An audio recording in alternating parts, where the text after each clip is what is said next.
तुम्हारे बापू ने ट्रेनों को आग लगा दी, थाने जला दिए, सरकारी प्रॉपर्टी को आग लगा दी। वजीरे दाखिला मैं तुझसे पूछता हूँ, एक हिंदुस्तानी होने के नाते बता कितनी ट्रेन जलाने वालों पर तेरी हुकूमत ने कार्रवाई की है?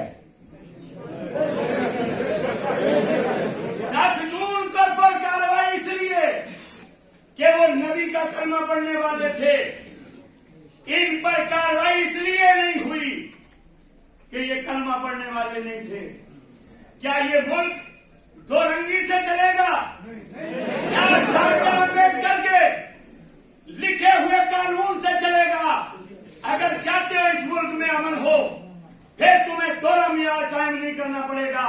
तुम्हें एक नजर से देखना है हिंदू, मुस्लिम, सिख को, ईसाई को। यहाँ का भाईचारा सदियों से है और हम चाहते हैं ये कायम रहे। हाथ खड़े करके और सुन लो एजेंसी वालों, इस मुल्क में हम जबरदस्ती नहीं, हम गरीब नवाज की वजह से,